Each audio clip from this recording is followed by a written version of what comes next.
Setting up your Zebra printer involves 5 basic steps. First, install the printer drivers before doing anything else. Then, unbox your printer. After unboxing your printer, connect your printer to your computer, add power, and turn on your printer. Install some media and ribbon, and finally, ensure that you can print a label. Go to zebra.com/ZT230-info, click on Drivers, and download the latest version of the Z Designer driver. For the driver install, we are going to use the latest version of the Z Designer driver. The following instructions will help you install a new Zebra printer using a USB connection. Download the latest printer driver from zebra.com. Double-click on the driver executable file. The InstallAware wizard opens to verify the software contents. On the Zebra welcome screen, click Next. In the Select Destination screen, click Next. Once the complete installation screen appears, click Next. Select I have read the information above and click Next on the Important Information screen. Several installation screens will pass by. When the Completing the Zebra Technologies wizard screen appears, deselect View Release Notes and run the printer installation wizard. Click Finish. The pre-installed driver package screen appears.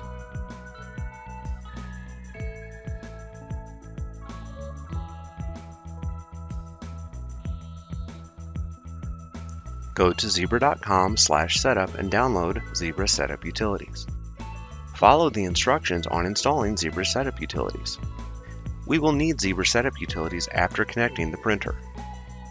Unboxing your printer. Carefully cut the packing tape on the box. Try not to damage the box and save it in case you ever need to return your printer for service. Remove the documentation packet. In this packet, you'll find a quick start guide, a safety and compliance guide, and a support quick reference card. You can set aside the documentation packet for now. Lift the packing material out of the box so you can see the printer. The ZT230 weighs about 30 pounds, so carefully lift it out of the box using the protective bag and set it on a firm table or counter. Remove the bag from around the printer. Also, remove any cords that are in the box and set them next to the printer. Note that you will need to provide your own USB cord for this printer. Connect your printer and power on.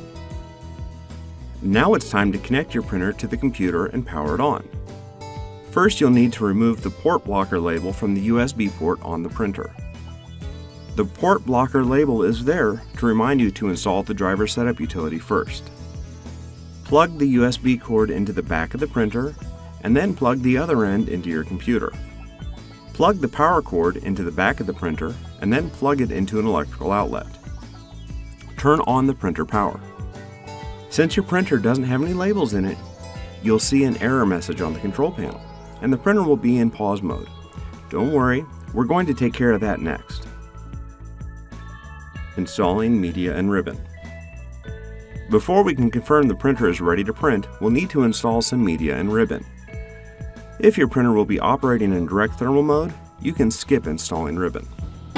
Open the media cover. Open the printhead assembly by rotating the lever up. Pick up your roll of media. Carefully remove and recycle any dirty or torn labels on the outside of the media roll. You always want to make sure your media is clean when you load it into your printer, because dirty media with dust or particles on it can cause damage to the printhead and over time degrade your print quality. Fold down the media hanger guide and slide the roll of media onto the hanger. The labels should come over the top and hang down towards the front of the printer. And here's a handy tip. There's a media loading image on the inside of the printer for reference if you ever have any questions.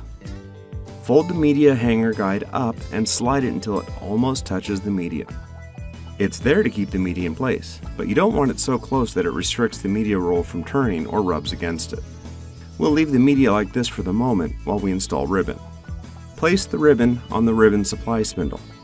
The ribbon should come over the top and hang down towards the rear of the printer, the opposite way that the media goes.